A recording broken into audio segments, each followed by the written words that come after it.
समन्था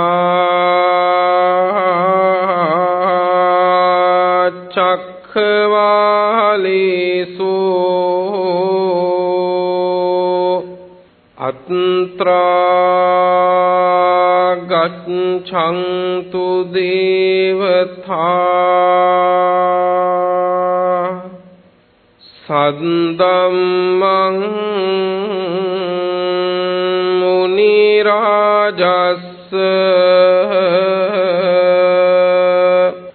सुनन्तु सग्मुखदं धम्मश्रवण कालो अयं भदन्ता धम्मश्रवण कालो अयं भदन्ता धम्मश्रवण कालो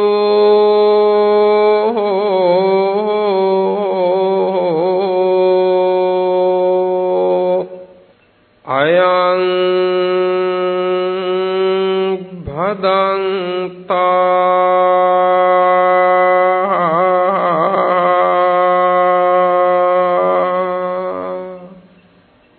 नमो तस् भगवतो अरहतो सम्मा सम्बुद्धस्स नमो तस्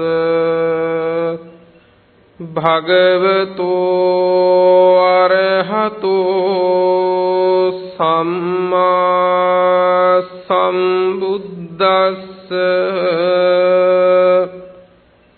नमो तस् भगवतो अरहतो सम्मा सम्बुद्धस्स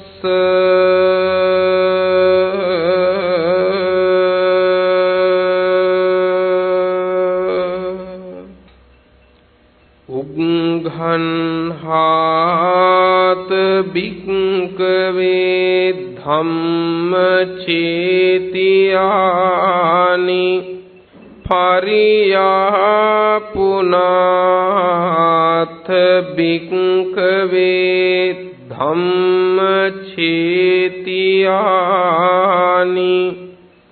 धारेत भिक्खवे धम्मचेतियानि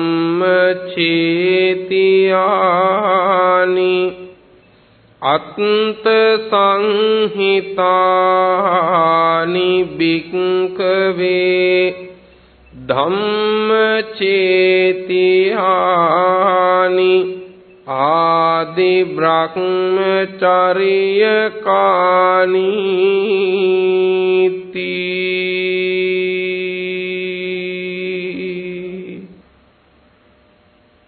सद्धर्म श्रवणाभिलाषी श्रद्धा संपन्न गुणवंत पिन्नुतुने සිරිත් පරිදි ධර්ම ගෞරවයෙන් බලාපොරොත්තු වෙන්නේ ලෝතර සම්මා සම්බුදුරජාණන් වහන්සේ විසින් ලෝ සත වෙත මහත් කරුණාවෙන්ම දේශනා කළ ධර්මස්කන්ධයෙන් දහම් කරුණු කීපයක් ශ්‍රවණය කරමින් ධර්ම ශ්‍රවණයට කැමැති ලොව පුරා ඉන්න හැමටත් ශ්‍රවණය කරන්න ඉඩ හදමින් මුළු ලෝකෙටම ධර්මයේ දන් දෙන්නට බලාපොරොත්තු වෙන වෙලාවයි.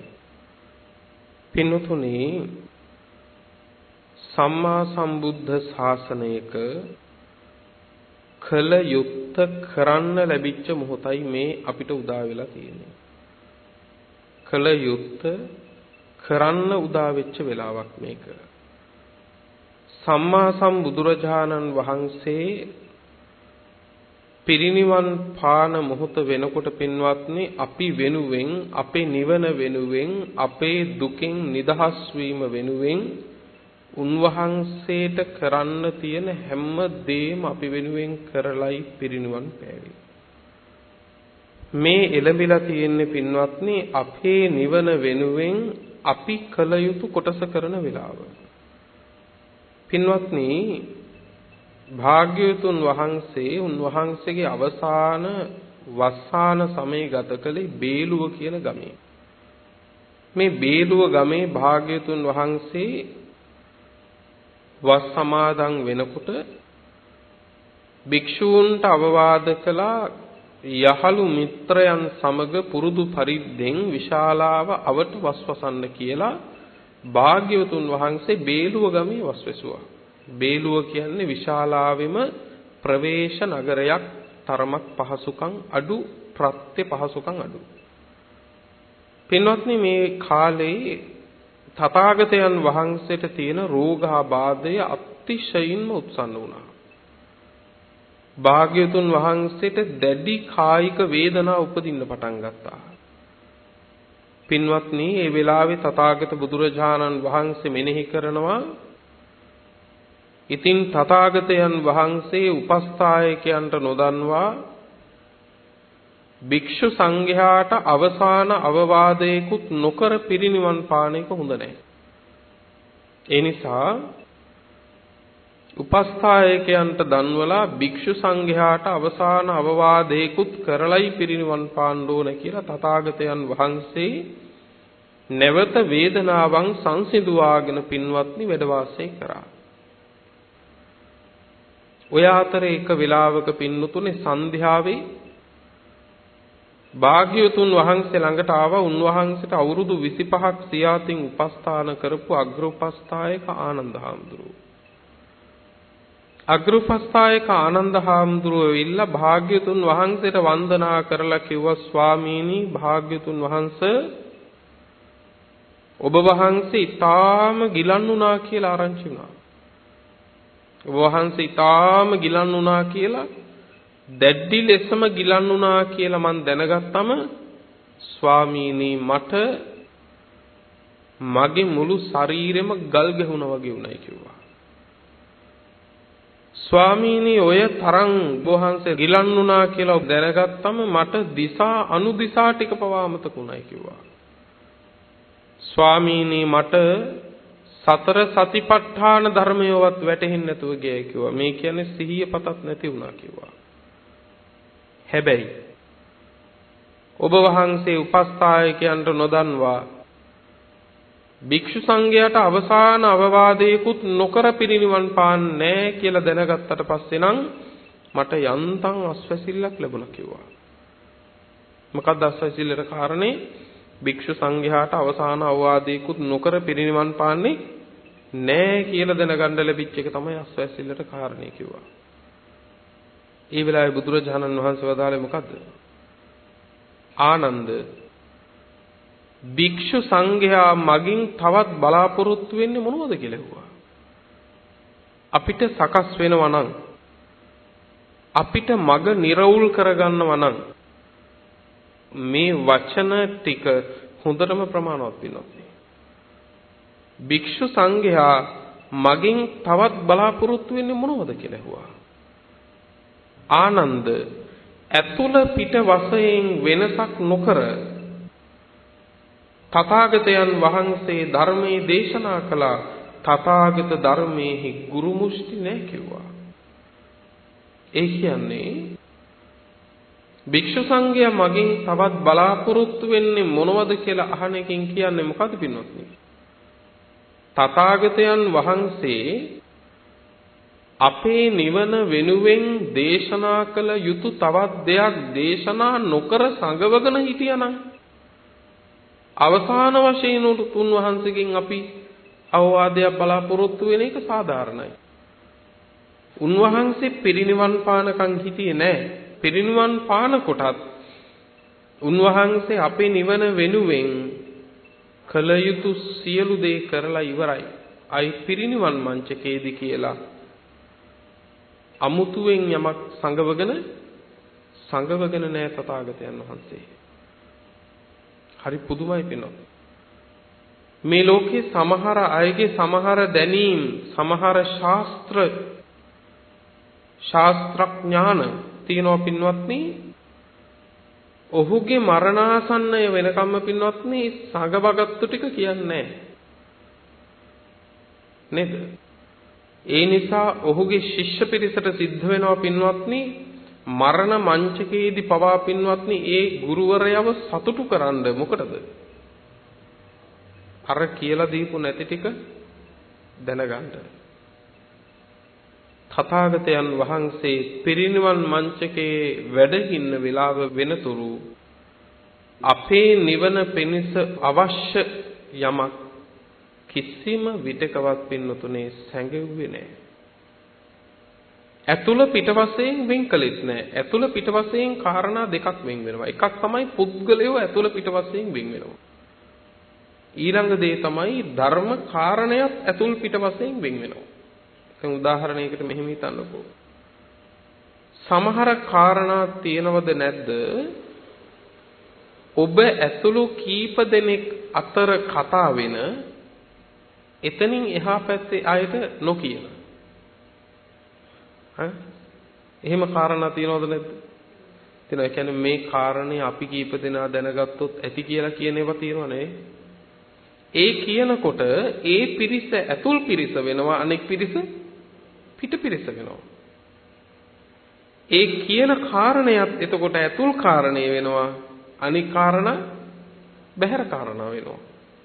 සම්මා සම්බුදුරජාණන් වහන්සේගේ බුදුමුවින් වදාළ එකදු බණ පදයක්වත් පුද්ගලයව ඇතුළ පිට වශයෙන් වෙන් කරලත් නැහැ. ධර්ම කාරණා ඇතුළ පිට වශයෙන් දේශනා කරලත් නැහැ. ඒ කියන්නේ මෙන්න මෙයාට සෝවාන් වෙන්න විතරයි මම ධර්මයේ දේශනා කරන්න කියලා එකක් තථාගතයන් වහන්සේගේ නැහැ. මෙන්න මේ පුද්ගලයාට නම් සෝවාන් වෙන්නවත් බණක් කියන්නේ නැහැ කියලා එකක් බුදුරජාණන් වහන්සේගේ නැහැ. මෙයාට නම් අනාගාමි වෙන්න විතරයි ධර්මයේ දේශනා කරන්න කියලා එකක් තථාගතයන් වහන්සේගේ නැහැ.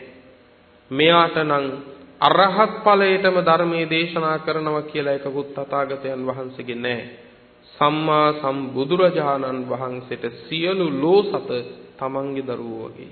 ඒ නිසා සියලු ලෝකයාටම තථාගත බුදුරජාණන් වහන්සේ යම් බුද්ධ වචනයක් දේශනා කළා නම් ඒ බුද්ධ වචනේ දේශනා කළේම අරහත් ඵලය පිණිසමයි. සියලු දෙනා තථාගත බුදුරජාණන් වහන්සේ ළඟට ආපු සමහර අය දැන් බුදුරජාණන් වහන්සේ මුලින්ම ධර්මයේ දේශනා කළේ බෞද්ධයන්ට නෙවෙයි. වෙනත් ආගමික මත දරාගත්තු වෙනත් ඇදහිම් තියෙන වෙනත් වෘත සමාදානවල ඉදිච්ච අයට තමයි බුදුරජාණන් වහන්සේ ධර්මයේ දේශනා කළේ. සමහර අය ආවේ බණ අහන්නත් නෙවෙයි. සමහර අය ආවේ ප්‍රශ්න හදාගෙන ඒවට උත්තර හදාගෙන ඒවට උත්තර බුදුහාමුදුරෝ දුන්නොත් ඒවට ආයේ ප්‍රශ්න හදාගෙන එහෙම වාද කරලා බුදුහාමුදුරෝ පරද්දන්න හිතාගෙන ආපු අය. හැබැයි බුදුරජාණන් වහන්සේ එහෙම ආපු අයටත් පිරිසිදු නිවන් මඟ දේශනා කළා. ආලවක යක්ෂයා ආවේ බණ අහන්න නෙවෙයි. ආලවක යක්ෂයා එනකොට යක්ෂ විමානයේ යක්ෂයාගේම ආසනයේ තථාගතයන් වහන්සේ වැඩ සිටියේ. යක්ෂයාට පුදුම කේන්තියක් ආවේ.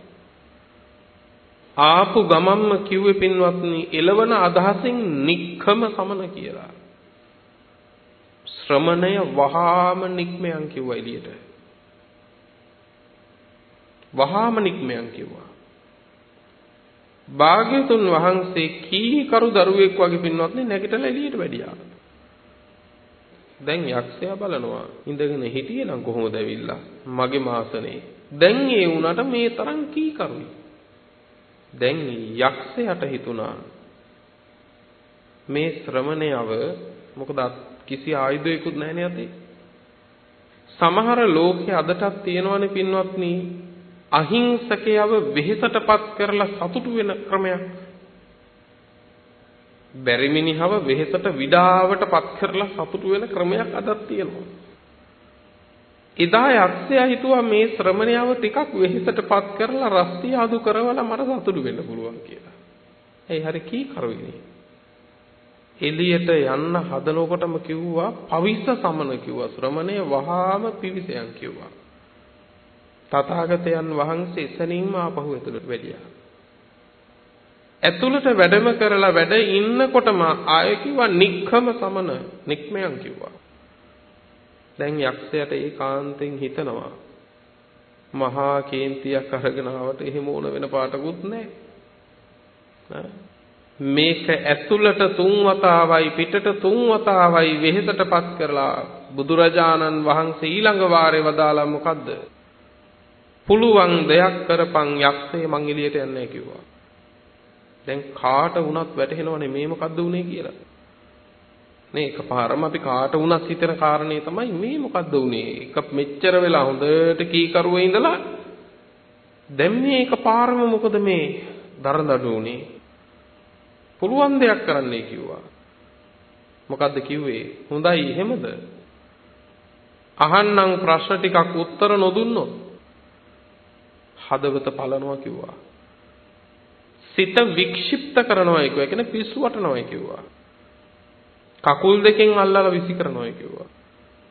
හැබැයි එහෙම තර්ජනය කරලා දහම් කරුණ විමසපු ආලවකටත් සම්මා සම්බුදුරජාණන් වහන්සේ පිරිසිදුම නිවන් මඟ දෙසුවා. කොච්චර අසීරු දෙයක්ද කියලා මේක හිතන්නකො වෙන්නත්. කොච්චර අසීරු දෙයක්ද? ඒ තරම් තර්ජනය කරපු කෙනාට සමහර අය ඇවිල්ලා වැන්දෙත් නැහැ. සමහර බ්‍රාහ්මණයෝ ඇවිල්ලා බුදුරජාණන් වහන්සේට වැන්දේ නැහැ පින්වත්නි. හැබැයි වඳින්නේවත් නැති කෙනාටත් පින්වත්නි පිරිසිදු නිවන් මඟ බුදුහාමුදුරුවෝ දේශනා කළා. සමහර විටකද අපි කියනවා අපිට වැන්දෙවත් නැහැ නේ කියලා. ඒ ඇත්ත වැන්දද නැද්ද කියන එක ඒ ඇත්තගේ වැඩක්. හැබැයි ඒ ඇත්තන්ට නිවන් මඟ දේශන එක අපේ වැඩක්. අනික බණ අහන්න කලින් වඳින එකට වඩා බණ ඇහුවට පස්සේ වඳින එකේ ලොකු වටිනාකමක් තියෙනවා කියලායි මට හිතෙන්නේ. නේද? ඒක ලොකු වටිනාකමක් තියෙනවා. යමෙක් සරණ ගිහිල්ලා බණ අහන එකටත් වඩා වටිනවා බණ අහලා ඉවර වෙලා සරණ යනවා නම්. මොකද ඒ සරණ යන්නේ ආ ධර්මයේ අවබෝධයෙන්මයි. එතකොට බුදුරජාණන් වහන්සේ සියල්ලන්ටම පින්වත් දේශනා කළේ අරහත් ඵලය පිණිසමයි. කකුල් දෙකෙන් අල්ලලා විසි කරනවා හදවත පලනවා කිව්ව යක්ෂය අන්තිමට මොකද කිව්වේ? ස්වාමීනි ඔබ වහන්සේගේ ධර්මයේ සංඝ රත්නයේ ගුණ කිය මං ගමක් ගානේ නගරයක් ගානේ අද ඉඳන් ඇවිදිනවා කිව්වා. අද ඉඳන් ඇවිදිනවා කිව්වා. ගුණ කිය තුනුරුවනේ. එහෙමයි. හොඳට වටහා ගන්න කිසිම කෙනෙකුට පින්වත්නි අරහත් ඵලයෙන් මෙහා නිවනෙන් මෙහා පැත්තේ ලාභයකට බුදුරජාණන් වහන්සේ ධර්මයේ දේශනා කරලා නැහැ. අපි කාටවත් වෙනසක් කරලා නැහැ.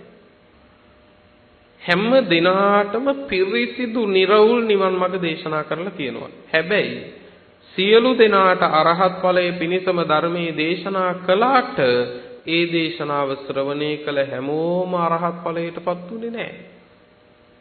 නේද? සමහරු අරහත් ඵලයටපත් වුණා, සමහරු අනාගාමි වුණා, තවත් සමහරු සකු르දාගාමි වුණා, තවත් පිරිසක් සෝවාන් වුණා, තවත් පිරිසක් තෙරුවන් සරණ ගියා විතරයි. ඒයි සියල්ලන්ටම අරහත් ඵලයේ පිණිස නම් ධර්මයේ දේශනා කළේ ඇයි ඒ විදිහට වෙනස්කම්? ඒකට හේතුව මෙහෙමයි. පින්වතුනි අපි හිතමු දැන් ඔබ පුංචි දරුවෙක් උකුලේ තියාගෙන කෑම කනවා කියලා.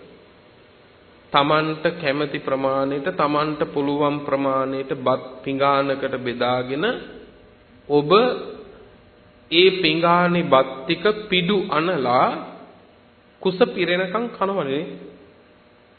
දැන් ඔබ එහෙම බත් පිඩු අනාගෙන කනකොට ඔබේ උකුලේ ඉන්නවා පුංචි දරුවෙක්.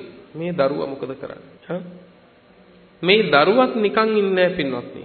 මේ දරුවත් අත දාලා පුළුවන් විදිහට අහුවෙන බත් ඇටය දෙක තුන හරි ඒ දරුවත් කනවද නැද්ද? ඒ දරුවත් කනවා. පින්වත්නි අපි වගේම බත් පිඩු අනාගෙන කන්න බැරි වෙන්න පුළුවන්. නමුත් සමහර විටකදී ඇඟිලි තුඩු දෙකෙන් එක බත් ඇටයක් අල්ලලා ඒ දරුවා කටේ දා ගන්නවා. අන්න ඒ වගේ තමයි නිවන පිණිසම දේශනා කළ ධර්මයක් උනත් ඒ ශ්‍රාවකයෝ ගන්නේ තම තමන්ට අහුවෙන ප්‍රමාණවලින්. මේ ධර්මයේ එහෙමයි. තම තම නැන පමණින් තමයි මේ ධර්මයේ ප්‍රත්‍යක්ෂ කරගන්න තියෙන්නේ. ඒ නිසා බුදුරජාණන් වහන්සේකයි වදාළේ ආනන්ද භික්ෂූන් තවත් මගෙන් මොනවද බලාපොරොත්තු වෙන්නේ? සියලු දේපල දරුවන්ට දීලා එකම එක ඉඩමක් නොලියා ඉන්නවනම් ඔන්න දරුවෝ බලාපොරොත්තු උනට කමන්නේ ඒක කාටද කියලා. හැබැයි සියලු දේපල දරුවන්ට දුන්නට පස්සේ ඒ අම්මගෙන් තාත්තගෙන් දරුවෝ තවත් බලාපොරොත්තු වෙන්නේ මොනවදනේ? මේ කියන්නේ ඒකනේ බුදුහාමුදුරුවෝ මං නිවන පිණිස දෙසිය යුතු සියලු දේ දේශනා කළා නම් තවත් අමුතුවෙන් මොනවද මගෙන් බලාපොරොත්තු වෙන්නේ? මේ නොකිය කියන්නේ වැදගත් කරුණක්. තව දුරටත් ඔබවත් මමවත් අපේ නිවන ගැන භාග්‍යවතුන් වහන්සේ වෙත බලාපොරොත්තු තියාගෙන ඉන්න එකේ තේරුමක් නැහැ. මේ කියන්නේ බුදුන් වඳින්න එපා, සත්කාර කරන්න එපා කියන එක නෙමෙයි. අපේ නිවන වෙනුවෙන් භාග්‍යවතුන් වහන්සේ කළ යුත්තේ කරලා ඉවරයි දැන්. දැන් උන්වහන්සේ මත බලාපොරොත්තු තියාගෙන ඉඳලා බෑ. දැන් තියෙන්නේ කාගේ කොටසද? දැන් අපේ කොටස තියෙන්නේ ඒකයි කිව්වේ අත්ත දීපා විහෙරත ධම්ම දීපා විහෙරත. තමන් තමන්ගේ පිහිට කරගන්න දැන්. බුදුහාමුදුරුවෝ ගැන බලාපොරොත්තු තියන් හිටියොත් එහෙමයි තමයි අද කියන්නේ. දැන් ඉතින් බුදුරජාණන් වහන්සේ පිරිනිවන් පාලන ඒ නිසා ඉතින් මගපල ලබන්න බෑ. එහෙම කියනවනේ. ඒ කියන්නේ භාග්‍යවතුන් වහන්සේ පිරිනිවන් පෑවේ අපි අනාථයෝ කරලා කියලානේ. එහෙම නැහැ පින්වත්නි. භාග්‍යවතුන් වහන්සේ පිරිනිවන් පෑ බව ඇත්තයි. හැබැයි භාග්‍යවතුන් වහන්සේ අපේ නිවන වෙනුවෙන් යමක් කළ යුතුද ඒ සියල්ල කරලයි පිරිනිවන් පෑවේ. චතුරාර්ය සත්‍යයෙන් සත්‍ය තුනක් විස්තර කරලා හතරවෙනි සත්‍ය දේශනා නොකර පිරිනිවන් පෑවනම් අපි අනාථයි. නේද? එහෙනම් අපි අනාථයි. ආරෂ්ඨාංගික මාර්ගයෙන් අංග 7ක් දේශනා කරලා එකක් දේශනා නොකර පිරිනිවන් පෑවනම් එහෙනම් අපි අනාථයි නේ බුදුහාමුදුරනේ පිරිනිවන් පෑවට පස්සේ. එහෙම නැහැ පින්වත්නි. බුදුරජාණන් වහන්සේ නිවන වෙනුවෙන් සියලු දේ කළා. දැන් තියෙන්නෙම අපි කොටස. හැබැයි ඒ කල යුත්තේ කරන්න අධික මාත්‍ර වූ වෙහසක් ආරම්භ කරන්න වෙනවා පින්නතුනේ. අධික මාත්‍ර වෙහසක් ආරම්භ කරන්න වෙනවා. ඒ අදිෂ්ඨානයක් ඇති කරගෙනමයි පින්වත්නි අපි මේ ධර්ම මාවතට බැස ගන්න ඕනේ. අද මේ ධම්මානුපස්සනා දේශනා මාලාවේ මාතෘකා කරගත්තේ පින්වත්නි ඉතාමත් වටිනා පණිවිඩ රාශියක් තියෙන සූත්‍ර දේශනාවක්. මේ සූත්‍ර දේශනාව සූත්‍ර පිටකයේ මජ්ක්‍ධිම නිකායටයි ඇතුළත්ව තියෙන්නේ. මජ්ක්‍ධිම නිකායේ දෙවැනි පොතට එහෙමත් නැත්නම් මජ්ක්‍ධිම පඤ්ඤාසකයට. මජ්ක්‍ධිම පඤ්ඤාසකයේ දෙවැනි පොතේ රාජ වර්ගය කියලා වර්ගයක් තියෙනවා. ඒ රාජ වර්ගයේ සඳහන් වෙන සූත්‍ර දේශනාවක් තියෙනවා පින්නතුනේ. සූත්‍රයේ නම ධම්මචේතිය කියන සූත්‍ර දේශනාව. ධම්මචේතිය සූත්‍ර දේශනාව. ධම්මචේතිය කියලා කියන්නේ මොකක්ද පින්නොත්නි? ධර්ම චෛත්‍ය කියන එකයි. දහම් සෑය. දහම් සෑය. සෑයක් කියන්නේ විචිත්‍ර විසිතුරු දෙයක්. තුනුරුවනට කරපු විසිතුරු පූජාවක් ඇත්තටම මේ දේශනාව. තුනුරුවනට කරපු ධර්මය අනුව වටහාගත්තු කෙනෙකුගේ විසිතුරු පූජාවක්. දහම් සෑයක්. පින්වත්නි, සම්මා සම්බුදුරජාණන් වහන්සේ ඒ සමයෙහි වැඩ සිටියේ ඒකං සමයං භගවා සක්ඛේසු විහෙරති මේද තලුම්පං නාම සාක්ඛ්‍යානං නිගමෝ. සාක්‍ය ජනපදයේ තමයි භාග්‍යතුන් වහන්සේ වැඩ සිටියේ. සාක්‍ය ජනපදයේ. සාක්‍යයන්ගේ ජනපදයේ තිබුණා පින්වත්නි මේද තලුම්ප කියලා නියම් ගමක්. මේද තලුම්ප. ඇයි මේද තලුම්ප කියන්නේ? මේද වර්ණයෙන් යුක්ත වූ පාෂාණ බොහෝ සෙයින් මේ ප්‍රදේශයේ තිබුණා. මේද වර්ණයෙන් යුක්ත. ඒ නිසා මේ ප්‍රදේශයට කිව්වා මේද තලුම්ප කියලා. ඒ කාලේ පින්වත්නි පස්සේ නදි කොසල් මහරජුරෝ පින්වත්නි පිළිවෙලින් ගම් දනව්වල සැරිසරමින් ඇවිල්ලා මේද තලුම්පේට තරමක් නුදුරින් තියෙන නගරක කියන නියම් ගමට ඇවිල්ලා හිටියා. කොසල් මහරජුරවන්ට කියනවා පස්සේ නදි කොසල් කියලා. පස්සේ නදි කොසල් කියලා කියන්නේ මහා කෝසල රජුරුවන්ගේ පුතා.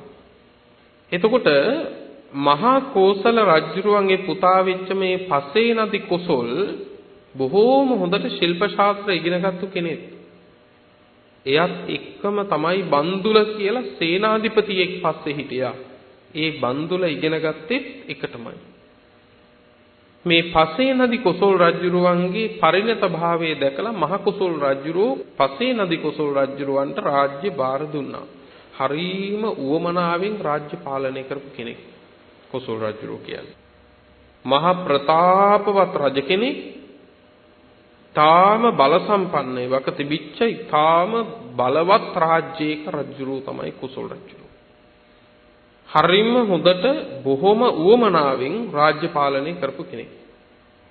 ඒ රාජ්‍ය ඇතුලේ වංචා දූෂණ නැති කරන්න එහෙම පුදුම වෙහෙසක් ගත්ත කෙනෙක් තමයි කොසල් රජුරෝ.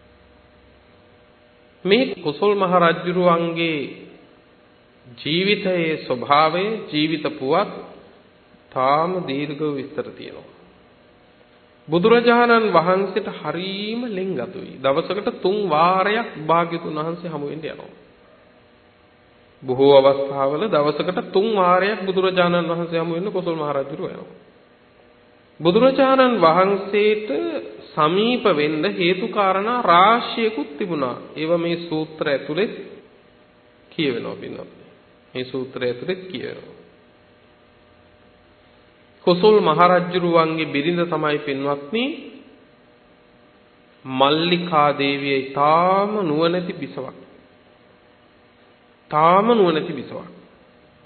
බොහෝ අවස්ථාවන් වල කොසල් මහ රජුරුවෝ කෝසල මල්ලිකාවගෙන් ඒ කියන්නේ බිසවගෙන් යම් මඟ පෙන්වීම ලබාගත් අවස්ථාත් දේශනාවේ තියෙනවා. අනෙක් අතින් කොසල් මහ රජුරුවන්ගේ තිබුණ හරි උදාර ගුණයක්. යම් කිසි කෙනෙක් බුදුරජාණන් වහන්සේ විසින් වර්ණනා කළා නම් කොසල් මහ රජුරුවෝ ඒ පුද්ගලයාට හරියට ගරු කරනවා. ඒ වගේම තමයි භාග්‍යවතුන් වහන්සේට ශාසනයට යම් පීඩාවක් කළොත් එහෙම කවුරු හරි කොසල් මහ රජුරවන්ටත් හරියට ඒ පිළිබඳව වේදනාව වෙනවා. කොසල් මහ රජුරවන්ගේ සහෝදරිය තමයි පින්වත්නි බිම්බිසාර මහ රජතුමා විවාහ කරගෙන හිටියේ. කොසල් මහ රජුරවන්ගේ මස්සිනා තමයි බිම්බිසාර මහ රජුරුව. පස්සේ කාලයක පින්වත්නි බිම්බිසාර මහ රජුරුවන්ගේ පුතා වෙච්ච අජාසත්තට විවාහ කරලා දුන්නා කොසල් රජුරුවන්ගේ දුවක් වෙච්ච වජිරා. බිම්බිසාර මහ රජුරුව මගධේ, කොසල් මහ රජුරුව කෝසලේ. දැන් කොසල් මහ රජුරුව පින්වත්නි ඒ කාලේ ඊ ගම්දනව් වල සැරිසරමින් ඇවිල්ලා නගරක කියන නියම් ගමට ආවා. නගරක කියන නියම් ගමට ඇවිල්ලා ඒ අත මේ අත ඇවිදිමින් සක්මන් කරමින් ඉන්නකොට හිතුණා මේ වෙලාවේ ඊටාම හොඳයි කවුරු හරි උතුම් පැවිද්දෙක් දකින්න නැත්නම් එහෙමත් නැත්නම් ටිකක් ඇවිදින්න යන්න නැත්නම් කියලා කොසල් මහරජුරවන්ට හිතුණා.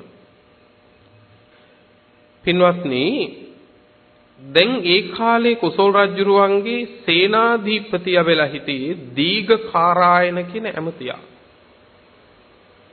කොසල් රජුරෝ දීඝකාරායන ඇමතියට කතා කරලා කිව්වා යහළු දීඝකාරායන අපි ලස්සන භූමීන් බලන්න එහෙමත් නැත්නම් මේ උයන් වතු බලන්න අපි යන්. ලස්සන උයන් වතු බලන්න යන්. මේ නගරක කියන ගම ආසන්නයේ තියෙන ලස්සන උද්‍යාන එහෙම බලන්න අපි යන්. ඒ නිසා අගනා රත ආදිය සූදානම් කරන්න කිව්වා. භද්‍ර යානයන් යොදන්න කිව්වා. භද්‍ර කියන්නේ යහපත් හොඳ. තාම හොඳ වාහන රත යොදන්න කිව්වා. අපි යන් කිව්වා උයන් සිරි බලන්න. හොඳයි කියලා දීඝකාරායන පින්වත්නි වහවහාම ඊටාම අගනා හොඳ රත සූදානම් කළා රජුරවන්ට උයන් සිරි බලන්න යන්න. කවුද මේ දීඝකාරායන කියන්නේ?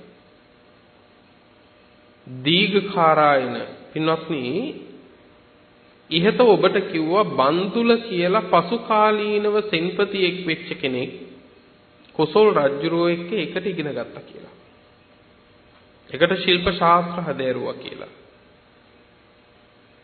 මේ එකට ඉගෙනගත්තු බන්දුල තමයි කොසල් මහරජුරුවන්ගේ සේනාධිනායකයා වුණේ පස්සේ කාලික. මේ බන්දුල සේනාධිනායකයා සෙන්පතියයි තාම ශූර වීර කෙනෙක් පින්වත්. රාජ්‍ය දරුවෝ පවා පින්වත්නි බන්දුල සෙන්පතිය එනවා කියනකොට වෙවුලනවා. ඒ තරම් තාම ශූර වීර කෙනෙක්. කොසල් මහරජුරවන්ටත් ඊටාම විශ්වාසවන්තව ඉඳපු කෙනෙක්. බන්දුල සෙන්පතියාගේ බිරිඳගේ නමත් මල්ලිකා. ඇය බන්දුල මල්ලිකා. කොසල් රජුරන්ගේ බිසවගේ නම කෝසල මල්ලිකා. මේ බන්දුල සෙන්පතියාට පින්වත්නි ඊටාම දක්ෂ නිසා බොහෝ අමාත්‍යවරු ආදීන් පින්වත්නි තරමක් අකමැත්තෙන් තමයි හිටියේ. ඒ නිසා අමාත්‍යවරු ඇති නැති දේවල් කියලා බන්දුල සේනාධිපතියා ගැන කොසල් මහරජුරුවන්ගේ හිත බිඳෙව්වා. රාජ්‍ය පැහැර ගන්නයි සූදානම ආදී වශයෙන් කියලා පින්වත්නි කොසල් රජුරුවන්ගේ හිත බින්දා. කොසල් රජුරුවෝ බන්දුල සේනාධිපතියා ශූර වීර කෙනෙක් නිසා තරමක් බය වුණා. හොඳම වැඩේ තමයි උපක්‍රමශීලීව ඔහුව මරණය කළ.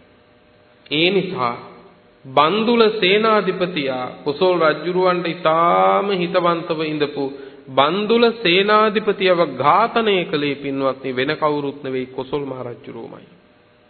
ඒ ඝාතනය කරන දවසේ බන්දුල සේනාධිපතියාගේ ගෙදර පින්නතුනේ මහා දානයක් සම්මා සම්බුදුරජාණන් වහන්සේ ප්‍රධාන මහා සංඝරත්නයේ වඩා ඉඳුවලා බන්දුල මල්ලිකාව පින්නතුනේ මහා දානයක් පූජා කරමින් තමයි හිටියේ. ඇය ඊටාම ශ්‍රද්ධාවන්තයි. බොහෝම අවබෝධයෙන් බුදුන් සරණ ගියපු කාන්තාවක් බන්දුල මල්ලිකාව. මෙහෙම දන් පූජා කර ඉන්නකොට රාජපුරුෂයෙක් ඇවිල්ලා හසුන්පතක් දුන්නා බන්දුල මල්ලිකාවතට. බන්දුල මල්ලිකාව මේ හසුන්පත දිගහැරලා බලලා එහෙමම ඒ හසුන්පත තමන්ගේ ඉනේ රඳව ගත්තා. දැන් ආපහු දාන පිළියෙල කරලා බෙදනවා. මේ දානේ බෙදන අතරතුර පින්වත්නි දාසියකගේ අතෙන් ගිතෙල් පුරවපු කලයක් බිම වැටිලා කෑලි වලට බිඳිලා ගියා.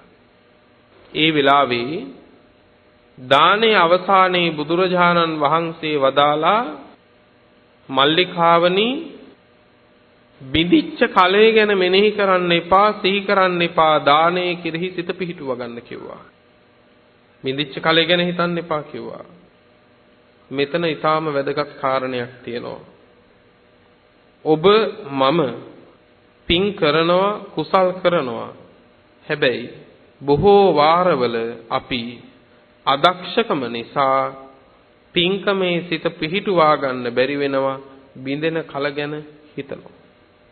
ඒ කියන්නේ පින්කමට ආපු ඥාතියෙක් දාණය අතරතුර මං ගිහිල්ලා එන්නම් කිව්වොත් එහෙම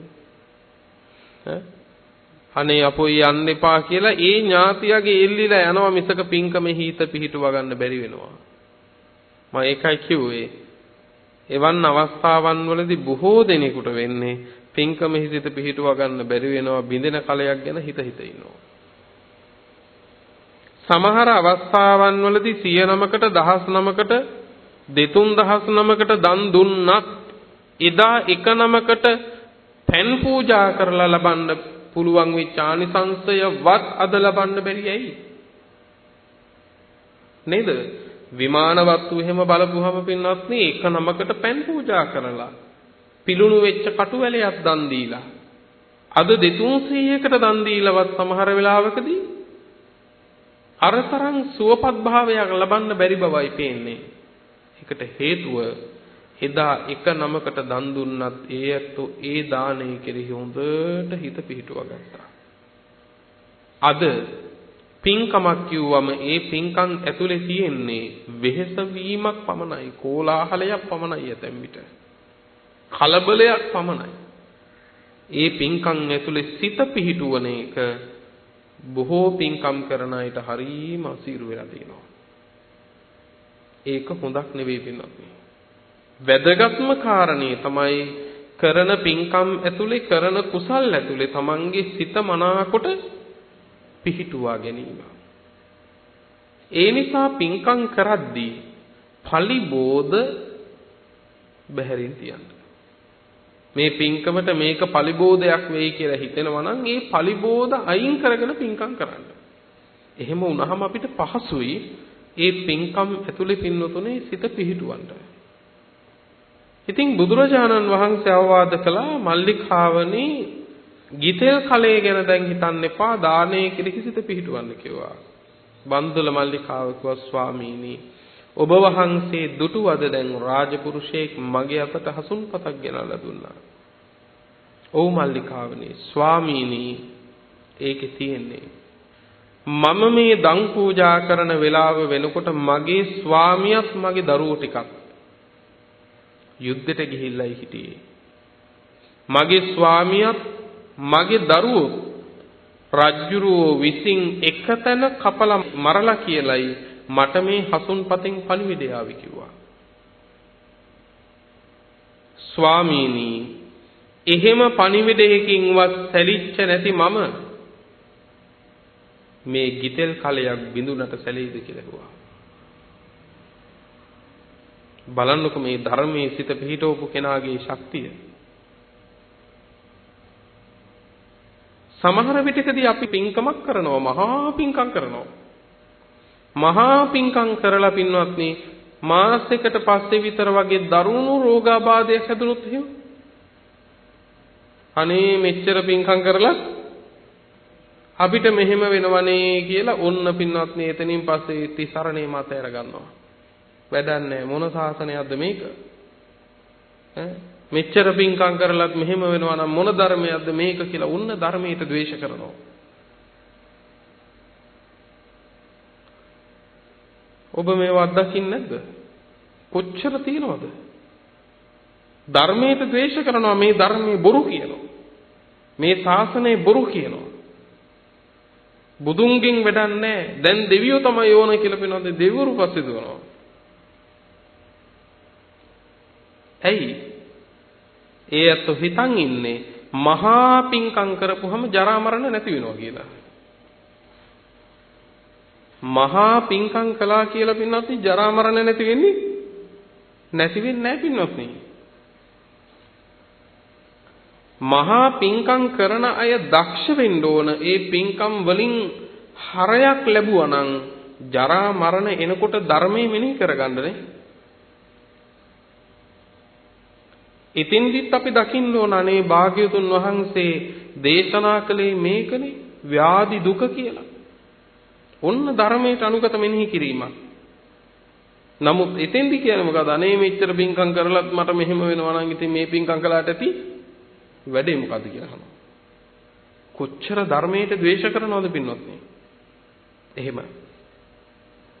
එතකොට බලන්න බන්දුල මල්ලිකාව කිව්වා මේ පින්කම කර කර ඉඳිද්දී ස්වාමියා දරුවෝ ඔක්කොම එක ගොඩේ කපලා මැරලා තිබුණත් හිත සැලුන්නේ නැහැ කිව්වා. හිත සැලෙන්නේ නැහැ.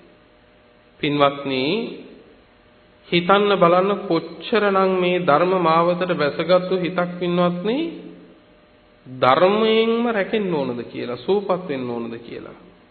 අපි අනිත්‍ය ගැන මොන තරම් සූත්‍ර ඇහුවත් මොන තරම් ගාථා ඇහුවත් පින්වත්නි සමහර අවස්ථාවන් වලදී අපි ළඟ තියෙන ප්‍රිය මනාප භාණ්ඩයක් කැඩිලා බිඳුනොත් දරා ගන්න බැරි නම් අපි නොසන්සුන් වෙනවා නම් සංස්කාර ධර්ම අනිත්‍යයි කියලා මෙනෙහි කරගන්න බැරි නම් ඒ ධර්මයෙන් අපි ලබලා තියෙන රැකවරණය මොකද්ද? නේද? ධම්මාරාමෝ ධම්මරතෝ ධම්මං අනුවිචින්තියං ධම්මං අනුස්සරතෝ බික්ඛු නිරන්තරව ධර්මයේ මෙනෙහි කරන්න ඕනේ. ධර්මයට අනුව හිතන්න ඕන පින්වත්නි. මහා පිංකම් කරනවා. සමහර වෙලාවකදී තමන්ගේ දරුවෙක් මරුණොත් එහෙම මොකද කියන්නේ? අනේ වැඩක් තියනවද පිංකම් කරලා? එහෙම කියනවා. නෑ එතෙන්දි දකින්න ඕන භාග්‍යවතුන් වහන්සේ මේ සංසාරේ වර්ණනා නොකළේ ඕක නිසා තමයි. මේ සසර දුකයි කියලා බුදුවරු දේශනා කළේ ඕක නිසා තමයි. මේ සසර කියන්නේ ඉන්නනම් හොඳ නැති තැනක් කියලා බුදුහාමුදුරුවෝ දාලේ ඕක තමයි කියලා එතනදි පින්වත්නි ධර්මය මෙනෙහි කරගන්න ඕනේ. එසේ මෙනෙහි කරගන්න කෙනා තමයි පින්වත්නි දක්ෂයා වෙන්නේ. එතකොට දැන් බන්දුල මල්ලිකාවගේ ස්වාමියා බන්දුල සේනාධිපතියා දරු පිරිස මැරුවා. නමුත් පසුව කුසල් මහරජුරවන්ට තේරුණා බන්දුල සේනාධිපතියා ළඟ කිසිදු දෝෂයක් නැහැ කියලා. කිසිදු දෝෂයක් නැහැ. බන්දුල මල්ලිකාවගේ හිතෙත් කුසල් මහරජුරෝ ගැන ස්වල්ප මාත්‍ර කිලුටක්වත් නැහැ. දැන් මොන තරම් පශ්චාත්තාවයක් තියෙන්නේ නැද්ද රජුරවන්ට?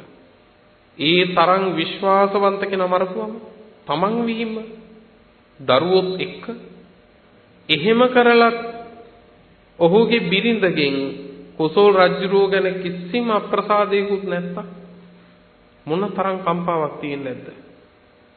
ඒ කාලේ කුසල් මහරජුරෝ සුවපත්ව නිදාගත්තේවත් නැහැ පින්වත්නි. උමතුවෙන් වගේ ඒ අත මේ අත ඇවිදවිදම කාලේ ගෙවුවා කියනවා. අන්තිමේදී ඒ පශ්චාත්තාපයක් නැති කරගන්න යම් වූ සාධාරණයක් ඉටු කරන්න බන්දුල සේනාධිපතියගේ බෑනනු කෙනෙක් වෙච්ච දීඝකාරායන තමන්ගේ සේනාපති තනතුරට පත් කරගත්තා. දීඝකාරායනත් ඊටාම විශ්වාසවන්තව කටයුතු කළා. බන්දුල සේනාධිපතියා තමා විසින් මරපු එකේ පීඩාවත් එක්ක පසුතැවීමත් එක්ක කුසල් මහරජුරෝ දීඝකාරායනව අතිශයින්ම විශ්වාස කළා. හැබැයි දීඝකාරායනගේ සිතේ සංගවගත්තු අදහසක් තිබුණා. මොකද්ද?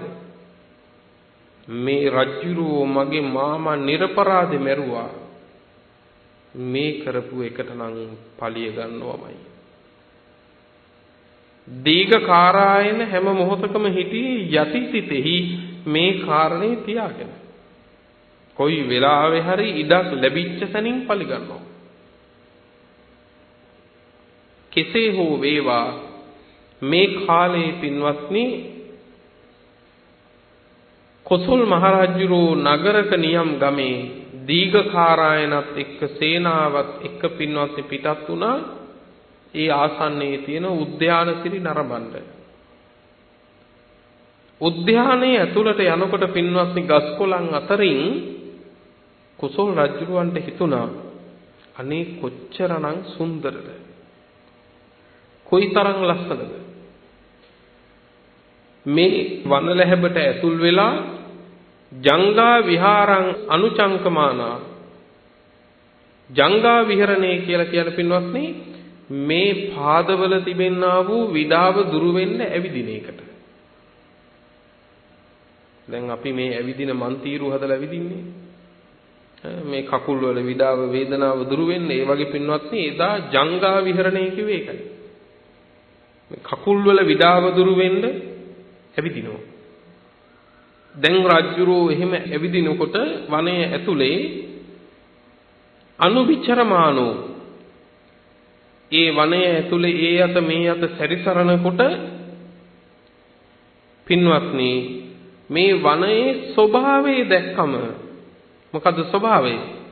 දේශනාවේ කියනවා මේ රුක්ඛ මූලානි පාසාදිකානි පසාදනීයානි අප්පසද්ධානි අප්පනිග්ගෝසානානි. මේ වෘක්ෂ මූලයන් මේ වනල හැබේ තියෙන වෘක්ෂ මූලයන් හරි ප්‍රසාද ජනකයි. හරි ප්‍රසාද ජනකයි. අප්පසද්ධානි සද්ද බද්ද අඩුයි. බොහොම සද්ද අඩුයි. අප්පනිග්ගෝසානි මහා ഘോഷාවන් නැහැ. නේද? මේ උද්‍යානවල ගස් කොළන් යට ഘോഷාව නැහැ. සද්ද අඩුයි. ඊළඟට කියනවා විජන වාතානි. විජන වාතානි කියන පින්වත්නි වාතය උනත් පිරිසිදුයි. කියන්නේ ඒ එන හුලඟක් මිනිස්සුන්ගේ ඇඟේ දැවටි ආපු සුළං රැල්ලක් නෙවෙයි. බොහෝම පිරිසිදු සුළං රැල්ල පවා බොහෝම පිරිසිදුයි. මිනිස්සෙගේ ගෑවිලවත් නැහැ. කියන්නේ මනුෂ්‍ය වාසයක් නැහැ. මනුස්ස රාහසීය කාණේ මිනිස්සුන්ගේ රහස් වැඩවලට නම් හොඳ තැන. මිනිස්සුන්ගේ රහස් වැඩවලට නම් හොඳ තැන. ඒ කියන්නේ ඒ තරම්ම මිනිස්සුන්ගෙන් තොරයි. මෙන්න මෙහෙම පරිසරයක ඇවිදිනකොට ඒ අත මේ අත ඇවිදිනකොට එකපාරම මතක් වුණේ කුසල් මහ රජුරවන්ට බුදුහාමුදුරුවෝ. මොකද සම්මා සම්බුදුරජාණන් වහන්සේ වැඩ ඉන්නේ උන්වහන්සේ වැඩ ඉන්නේ ඊටාම ප්‍රිය කරන්නේත් මේ වගේ තැන්වල. බොහෝ මිනිස්සු ගැවසෙන්නේ නැති, සද්ද අඩු, ഘോഷාවන් අඩු, මිනිස්සුන්ගේ රහස් වැඩවලට පවා ගැළපෙන ඊටාම නිහඬ නිස්කලංක පරිසරයකට තමයි සම්මා සම්බුදුරජාණන් වහන්සේ ප්‍රිය. ඒ නිසා කුසල් රජුරවන්ට මතක් වුණා එකපාරම සම්මා සම්බුදුරජාණන් වහන්සේ. මතක් වුණේ අනේ මේ වගේ වෙලාවක මේ වගේ තැනක ඉඳලා සම්මා සම්බුදුරජාණන් වහන්සේ එක්ක පිළිසඳරක යෙදෙන්න නැත්තම්, දැහැමි කතාවක් පවත්වන්න නැත්තම් මේ නිශ්ශබ්ද පරිසරයේ ගහකොළ යට, මේ නිශ්ශබ්ද පරිසරයේ පිරිසිදු පරිසරයේ ගෝසාවක් නැති පරිසරයේ මේ ගහකොළ යටට වෙලා බුදුහාමුදුරුවෝ එක්ක දැහැමි කතාවක් කරන්න නැත්තම් කොයි තරම් හොඳද? කොච්චර හොඳද? එතකොට මැහුවා දීඝකාරායනට කතා කරලා දීඝකාරායන මේ කාලේ සම්මා සම්බුදුරජාණන් වහන්සේ වැඩ ඉන්නවා නම් උන්වහන්සේ වැඩ ඉන්නේ කොහෙද කියලා ඇහුවා. මේ වගේ නිස්කලංක නිහඬ මිනිස්සුන්ගේ ගැවසීමක් නැති මේ වගේ වෘක්ෂ මූලවල ඉඳලා මට උන්වහන්සේ ඇසුරු කරන්න තියෙනවා නම් සන්ධ්‍යාවක හරි සුවදායකයි. උන්වහන්සේ කොහෙද ඉන්නේ කියලා ඇහුවා මේ වෙලාවේ. දීඝකාරායන ඇමතිවරයා කිව්වා ස්වාමීනි මේ කාලේ උන්වහන්සේ වැඩ ඉන්නේ මේ ආසන්නයේම තියෙනවා මේද තලුම්බ කියලා ශාක්‍යයන්ගේ නියම්ගමක්. ඒ සම්මා සම්බුදුරජාණන් වහන්සේ ඒ මේද තලුම්බේ තමයි මේ කාලේ වැඩ ඉන්නේ කිව්වා. ඇහුවා දීඝකාරායන උන්වහන්සේ වැඩ ඉන්න ඒ මේද තලුම්බේට කොච්චර විතර දුරද කියලා ඇහුවා. හුඟක් දුරද? කියන්නේ රජුරවන්ට දැන් යන්න ඕනේ බුදුහාමුදුරුවෝ බලන්න. ඒකයි ඇහුවේ හුඟක් දුරද? දීඝකාරායන කිව්වා මහරජුරුවන් වහන්සේ මහ දුරක් නෙමෙයි කිව්වා. යොදුන් 3යි කිව්වා. යොදුන් 3යි. මේ දවසේ ඉතුරු වේලාවෙන් එතෙන්ට යන්න පුළුවන්. එහෙනම් කිව්වා එහෙමද? දීඝකාරායන එහෙනම් හොඳ රත ලැහැස්ති කරන්න කිව්වා. මට දැම්ම සම්මා සම්බුදුරජාණන් වහන්සේ හමු වෙන්න යන්න ඕනේ කිව්වා. උන්වහන්සේ හමු වෙන්න යන්න ඕනේ. මේ වෙනකොට කොසල් මහ රජුරවන්ට හුඟක් වයසයි. කොසල් රජුරවන්ට වයස අවුරුදු 80ක් මේ වෙනකොට. බොහොම වයසයි.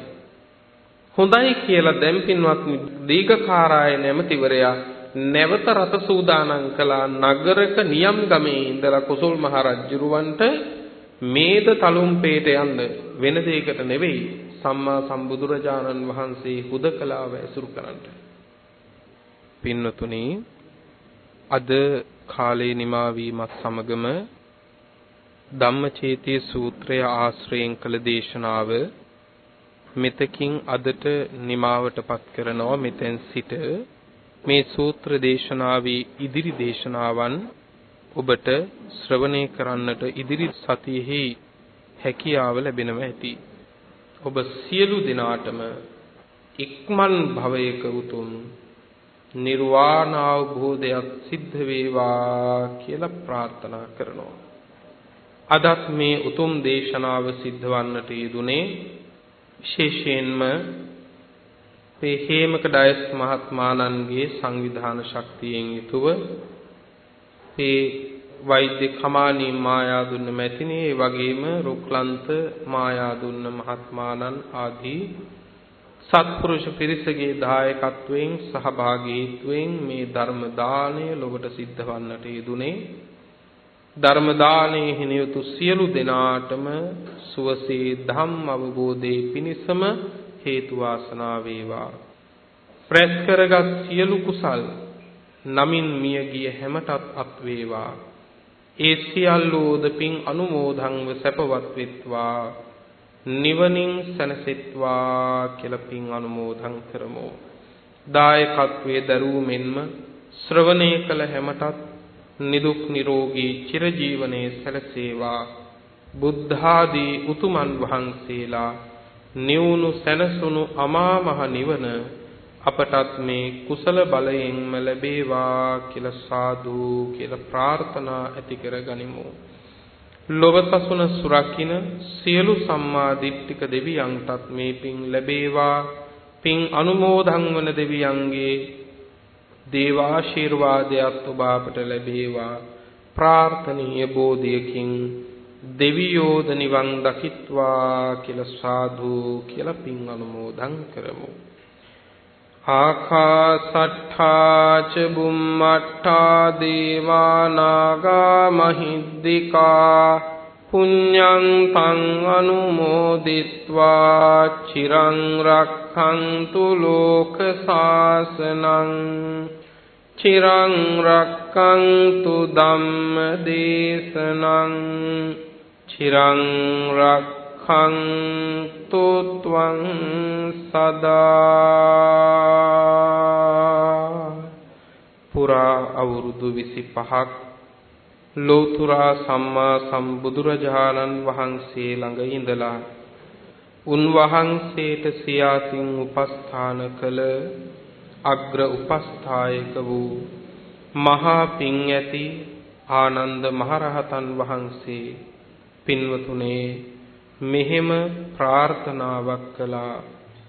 දස බල සීලප්පභවා නිබ්බාන මහා සමුද්ද පරියන්තා අට්ඨංග මග්ග සලිලා ජින වචන නදී චිරං වහතු. දස බල බුදුරජාණන් වහන්සේ නම් මහ පර්වතය මුදුනින් හටගත් අමා මහ නිවන නම් මහ සයුර කෙළවර කොට ඇති ආර්ය අෂ්ටාංගික මාර්ගය නම් සිසිල් දිය පිරුණු ඒ උතුම් තථාගත බුද්ධ වචනය නම් වූ ගංගාව අපමණ සත්වයින්ගේ අනන්ත සංසාර දුක්ගිනි නිවාලමින් තව බොහෝ කල් ගලා බසීවා. අභිවාදන සීලිස්ස නිච්ඡං බුද්ධාපචායිනෝ චත්තාරෝ ධම්මා වඩ්ඩන්ති ආයුවන්නෝ සුඛං බලං ආයුරාෝග්‍ය සම්පatti සග්ග සම්පatti මේවච අතෝ නිබ්බාන සම්පatti ඉමිනාතේ සමිජ්ජතු